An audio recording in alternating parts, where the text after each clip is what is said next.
जननी जन्म सौख्यानां वर्धनी कुलसंपदां पदवी पूर्व पुण्यानां लिख्यते जन्म पत्रिका सूर्याय च सोमाय मंगलाय बुधाय च गुरुशुक्र शनिभ्यश्च राघवे केतवे नमः गजाननं भूतगणादिसेवितं कवित्तजम्बो फलसारभक्षितम् उमासुतं सोहविनाशकारणं नमामि विघ्नेश्वर पादपङ्कजं மகாகணபதி துணை கொண்டு இஷ்டதேவதா குலதேவதா துணை கொண்டு இந்த வார ராசி பலன்களை நம்ம பார்க்க போகிறோம். 28ஆம் தேதி முதல் 3ஆம் தேதி வரையிலான பொது ராசி பலன்கள் எப்படி இருக்குது, 12 ராசிக்கான ராசி பலன்கள்.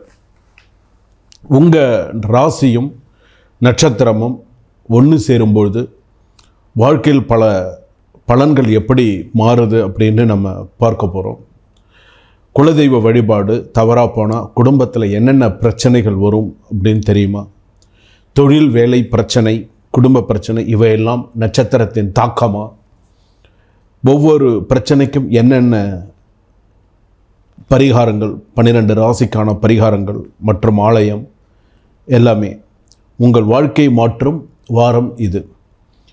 உங்கள் ராசிக்கு என்ன விஷயம் காத்துருக்கு அப்படிங்கிறத நீங்கள் தெரிஞ்சுக்க போகிறீங்க. அதாவது 12 ராசிக்கான ராசி பலன்கள் அப்படின்னு சொல்லும்பொழுது ஒவ்வொருத்தருடைய ராசிக்கும் ஒரு விஷயங்கள் நடந்திருக்கு. போன வருஷத்தில் நடந்ததையும் சொல்கிறேன், இந்த வருஷத்தில் நடக்க போகிறதையும் சொல்கிறேன். வீடியோவை கடைசி வரைக்கும் ஸ்கிப் பண்ணாமல் பாருங்கள், அப்போ உங்களுக்கு தெரியும் என்ன விஷயம் நான் சொல்ல வந்திருக்கேன் அப்படிங்கிறது. பொதுவாக மேஷராசிலேருந்து மீனராசி வரைக்கும் பல பலன்கள் இருக்குது, நிறையா பலன்கள் இருக்குது. அதில் மிக முக்கியமான சில பலன்கள்லாம் சொல்ல போகிறேன்.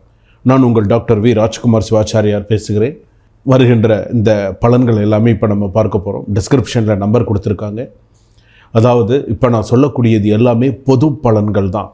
மேஷராசிக்கு அப்படின்னு சொல்லும் பொழுது பொது பலன்களாக தான் எல்லாமே இருக்கும். சில பேருக்கு இந்த பொது பலன்களே 100% எல்லாருக்குமே சரியாக இருக்கும், சில பேருக்கு அது மாறி இருக்கும். உங்களுடைய சுய ஜாதகத்தை பார்த்து உங்கள் ஜாதகத்தில் எப்படி இருக்குது, நேரங்கள் எப்படி இருக்குது, உங்கள் ஜென்ம ஜாதகம் எப்படி இருக்குது, என்ன பரிகாரங்கள் பண்ணணும், குடும்ப வாழ்க்கை எப்படி இருக்குது, சகோதரன், சொத்து, குலதெய்வ சம்பந்தமான குலதெய்வம் எனக்கு தெரியல அப்படிங்கிறவங்களாம் இந்த வீடியோவை நீங்கள் கடைசி வரைக்கும் ஸ்கிப் பண்ணாமல் பார்த்து உங்களுக்கு தேவையான அந்த ஒரு கீழே டிஸ்கிரிப்ஷனில் நம்பர் இருக்குது, ஒரு டைம் ஃபிக்ஸ் பண்ணி ஜாதகம் பார்த்து முழுமையாக சில விஷயங்களை நீங்கள் தெரிந்து கொண்டு என்ன ஸ்லோகம் சொல்லணும், என்ன பண்ணணும் அப்படிங்கிறதெல்லாம் நீங்கள் தெரிஞ்சுட்டு அதற்கு அடுத்ததாக நீங்கள் ஒன்று செய்ய ஆரம்பிச்சிங்கன்னு சொன்னால் உங்களுக்கு வெற்றிக்கான வாரம் இது அப்படின்னே சொல்லலாம்.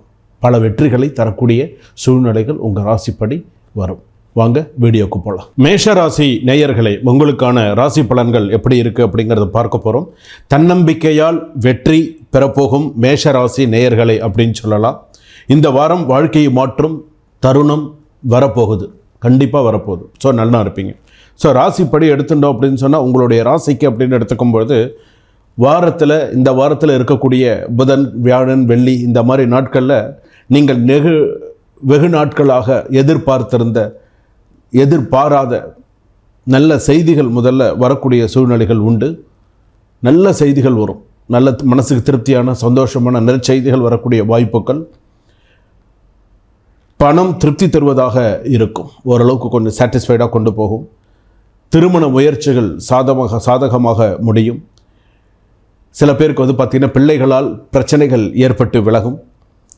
உறவினர் வீட்டு விருந்து விசேஷங்கள் எல்லாம் கலந்து கொண்டு சிறப்பிக்க சிலருக்கு வாய்ப்புகள் இருக்கும். தெரிஞ்சவங்க வீடு, சொந்தக்காரங்க வீடு அப்படின்னு சில இடத்துக்கெல்லாம் போகக்கூடிய வாய்ப்புகள் உண்டு.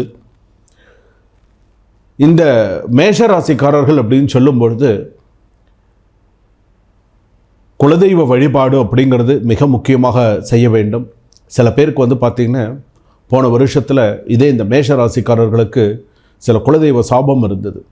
குலதெய்வ சாபம்னு சொல்லலாம், முன்னோர்கள் சாபம்னு சொல்லலாம், அல்லது சுமங்கலி சாபம்னு கூட சொல்லலாம். போன வருஷம் சில விஷயங்கள் இருந்தது. ஆனால் அது பார்த்திங்கன்னா அவங்களுக்கு நிறையா சில பேருக்கு சில பிரச்சனைகள் சில பேருக்கு வாழ்க்கையில் நிறையா கொடுத்தது. அந்த பிரச்சனைகள்லாம் எனக்கு அதாவது இப்படித்தான் இல்லாமல் பல பிரச்சனைகள் எல்லாம் கடந்து இந்த குடும்பத்தில் வந்திருப்பாங்க. இந்த குடும்பம் விழும்போது இந்த மாதிரியான சில பிரச்சனைகள்லாம் இருந்தது. அது குலதெய்வ சாபம்னு சொல்லுவாங்க. சில பேர் கேட்பாங்க, என்ன சுவாமி குலதெய்வம் சாபம் கொடுக்குமா அப்படின்லாம் ஒரு விஷயம் உண்டான்னு. சில பேர் தன்னுடைய குலதெய்வத்தை வழிபாடாமல், சில பேர் தன் குலதெய்வத்தை நினைக்காமல் குலதெய்வத்தை மாறி வழிபாடு செய்யும் பொழுது அவங்களுடைய கிரக நிலைகள் சில விஷயங்கள்லாம் சரியாக இல்லை அப்படின்னு சொல்லும்போது சில பேருக்கு அந்த விஷயம் உண்டு. எல்லா இடத்துலையும் நீங்கள் கேள்விப்பட்டிருப்பீங்க. சில பேர் வந்து சொல்லுவாங்க, குலதெய்வம் இல்லை, குலதெய்வம் வீட்டில் இல்லை. சில பேருக்கு குலதெய்வம் வந்து என்னென்னே தெரியல, குலதெய்வம் வீட்டு ஒரு அனுகிரகமே இல்லாமல் இருக்குது. இந்த மாதிரிலாம் எத்தனையோ பேர் நம்ம கேள்விப்பட்டிருக்கோம். அந்த மாதிரி இருக்கக்கூடிய இடத்துல குலதெய்வம், கடல் தாண்டி போனாலும் குலதெய்வம் அருள் கண்டிப்பாக வேணும் அப்படின்னு சொல்லியிருக்கு. கடல் தாண்டி நீங்கள் போனால் கூட உங்களுக்கு அந்த குலதெய்வத்துடைய பூரண அருள் உங்களுக்கு இருக்க வேண்டும். ஸோ அந்த குலதெய்வ அருள் இருந்தால் தான் அடுத்தடுத்த சில விஷயங்கள்லாம் சக்ஸஸ் பண்ண முடியும். குடும்ப வாழ்க்கை அப்படின்னு எடுத்துக்கும் பொழுது கணவன் மனைவி ஒற்றுமையாக இருக்கக்கூடிய சூழ்நிலைகள் உண்டு. அதே போல் வந்து பார்த்திங்கன்னா சில விஷயங்கள் பேசி முடிவு எடுக்கக்கூடிய சூழ்நிலைகள் ஏற்படலாம். வேலையில் எடுத்துட்டீங்க அப்படின்னு சொன்னால் தனியார் உத்தியோகத்தில் இருப்பவர்களுக்கு சிறு சிறு அலைச்சல்கள் உண்டு. ஸோ சிறப்பாக போகக்கூடிய ஒரு வாரமாக இருக்கும். தொழில் சம்பந்தப்பட்டவர்களுக்கு, சிறு குறு தொழில் செய்யக்கூடியவர்களுக்கு சிறப்பான ஒரு வாரமாக அமையக்கூடிய சூழ்நிலைகள் இருக்கும். லாபம் திருப்திகரமாக இருக்கும். செலவுகள் கொஞ்சம் கூட தான் இருக்கும்.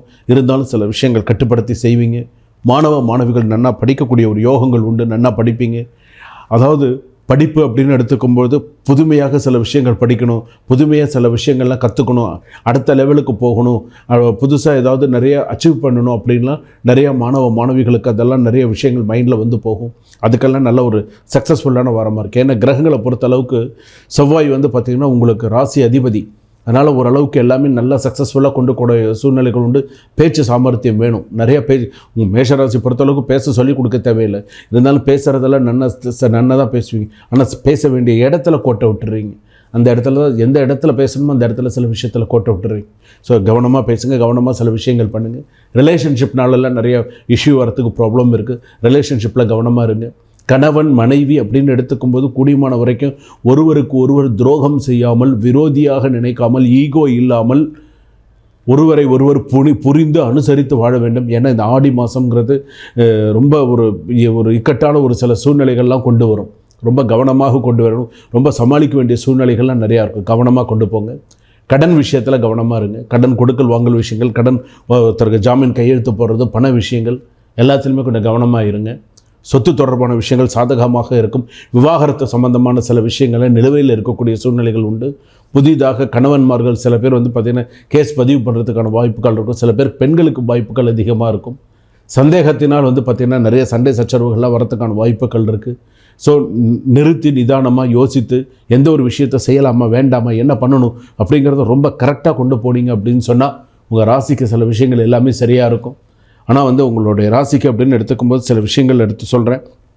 அம்மனுக்கு எலுமிச்சம்பழம் மாலை போட்டு வழிபாடு பண்ணுங்கள். அம்மனுக்குன்னு எப்போ எடுத்துட்டாலுமே அம்மனுக்கு எலுமிச்சம்பழம் மாலை இந்த ஆடி மாதமாக இருக்குது. மேஷ ராசிக்குன்னு சொல்லக்கூடியது ஒரு மிக ரகசியம். இந்த ரகசியத்தை பயன்படுத்தி கொண்டால் உங்களுக்கு நல்லாயிருக்கும். மேஷராசி பொறுத்தளவுக்கு அம்மனுக்கு எலுமிச்சம்பழம் மாலை போடுங்க. முருகனுக்கும் அதே போல் எலுமிச்சம்பழம் மாலை போடுங்க. எலுமிச்சம்பழ மாலை போடும்பொழுது உங்களுடைய வயதை கணக்கு செய்து போடுங்க. 27 நட்சத்திரம்னா 27 மாலை. யாருக்கு என்ன சக்ஸஸ் பண்ணணும்னு நினைக்கிறீங்களோ அந்த வயது 25 வயசுல 25, 22ன்னா 22, 19ன்னா 19, 38ன்னா 38 அந்த மாதிரி வயதை கணக்கு செய்து நீங்கள் தீபத்தை போட்டிங்க, எலுமிச்சம்பழ மாலை போட்டிங்க அப்படின்னு சொன்னால் சிறப்பாக இருக்கும். அடுத்ததாக வந்து பார்த்திங்க அப்படின்னு சொன்னால் நெய் தீபம் ஏற்றி வழிபாடு பண்ணுங்கள். முருகனுக்கு நெய் தீபம் ஏற்றுங்க. உங்களுக்கு அதிர்ஷ்டமான நாட்கள் அப்படின்னு சொல்லும்போது, அதிர்ஷ்டமான நாட்கள், அதிர்ஷ்டமான கிழமைகள் அப்படின்னு சொல்லும்போது புதன் வியாழன் உங்களுக்கு அதிர்ஷ்ட கிழமையாக இருக்கும். 3, 7 அதிர்ஷ்ட எண்களாக உங்களுக்கு அமையும். 3, 7, 9 கூட அதிர்ஷ்ட எண்களாக அமையும். அதிர்ஷ்ட தெய்வம் முருகப்பெருமானாக உங்களுக்கு அமையும். தினமும் உங்கள் வீட்டு பூஜை அறையிலே தீபம் ஏற்றி கீழ்காணும் பாடலை 27 முறை சொல்லுங்கள். 27 முறை இந்த மந்திரத்தை நீங்கள் சொல்லிங்க அப்படின்னு சொன்னால் உங்கள் வாழ்க்கையில் நீங்கள் சிறப்பாக இருக்க முடியும். சின்னதாக இருந்தாலும் தினமுமே சொல்லுங்கள். அட்லீஸ்ட் சாயங்காலம் வேலையை விட்டு வந்த உடனேவாவது இந்த ஸ்லோகத்தை நீங்கள் சொல்கிறீங்க அப்படின்னு சொன்னால் உங்களுக்கு சிறப்பாக இருக்கும். உருவாய் அருள்வாய் உளதாய் இளதாய் மறுவாய் மலராய் மணியாய் ஒளியாய் கருவாய் உயிராய் கதியாய் விதியாய் குருவாய் வருவாய் அருள்வாய் குகனே. இந்த ஸ்லோகத்தை சொல்லுங்கள். இந்த பாடலை நீங்கள் பாடினீர்களானால் உங்களுக்கு உங்கள் ராசிக்கு சிறப்பு. எல்லா விஷயத்திலும் கொஞ்சம் எச்சரிக்கையாக கவனமாக இருங்க. அதுவும் பெண்கள் மிக எச்சரிக்கையாக வண்டி வாகனங்களை வெளியில் போகிறது வர்றது எல்லாத்துலேயும் எச்சரிக்கையாக இருங்க. என்றைக்குமே ஒரு வண்டி எடுக்கிறீங்க, ஒரு கார் எடுக்கிறீங்கன்னு சொன்னால் மனசில் முருகப்பெருமானை பிரார்த்தனை செய்து கொண்டு வண்டியை எடுங்க. எவ்வளவு டென்ஷன் இருந்தாலும் எவ்வளோ பிரச்சனைகள் இருந்தாலும் கொஞ்சம் கொஞ்சமாக சில விஷயங்கள் சால்வ் ஆகும். விரயத்தில் வந்து பார்த்திங்கன்னா விரயம் அபரிவிதமாக இருக்கும். ஆனால் கட்டுக்குள்ளே சில விஷயங்கள் கொண்டு வாங்க. எதுலேயும் அகலக்கால் வச்சு போகாதீங்க. ஆடி மாதத்தை பொறுத்தளவுக்கு சிறப்பான ஒரு மாதம் தான். இருந்தாலும் சில விஷயங்களை யோசித்து நிதானித்து சில விஷயங்களை கொண்டு போகணும். தாட் போனோம்னா கஷ்டமாயிடும். நிதானித்து பயணிப்பவர்கள் வாழ்க்கையில் சக்ஸஸ் பண்ணலாம். சுபம். வாழ்க வளமுடன். இதுவரையில் நாம் பார்த்தது மேஷராசியிலிருந்து மீனராசி வரையிலான பொது பலன்கள், வார ராசி பலன்கள் என்று சொல்லக்கூடிய பொது பலன்கள். வார ராசி பலனில் எப்படி இருக்கும், கோச்சார ரீதியாக எப்படி இருந்தது. இப்போ வந்து பார்த்திங்கன்னா மேஷத்தில் கிரகங்கள் இல்லை, ரிஷபத்தில் வந்து பார்த்திங்கன்னா சுக்கிரன், அதே போல் வந்து பார்த்திங்க அப்படின்னு சொன்னால் மிதுனத்தில் வந்து பார்த்திங்கன்னா புதன் குரு, அதே போல் கடகத்தில் சூரியன், சிம்மத்தில் வந்து பார்த்திங்க அப்படின்னு சொன்னால் செவ்வாய் கேது, கன்னி துலாம் விருச்சிகம் தனுசு மகரம் வரைக்கும் ஜாதகத்தில் கிரகங்கள் கிடையாது. கும்பத்தில் ராகு, மீனத்தில் சனி. இப்போ மீனத்தில் சனி வந்திருக்கார், ரொம்ப கவனமாக தான் இருக்கணும். சரிங்களா? ஏன்னா சொல்லும் செயலும் ரொம்ப கரெக்டாக இருந்துக்கணும். ஏன்னா இதுதான் இப்போ இன்றைக்கி இருக்கக்கூடிய கிரக கட்டங்கள். இந்த கட்டத்தை வைத்து பொது பலன்கள் எப்படி இருக்கும் அப்படிங்கிறத சொல்லியிருக்கேன்.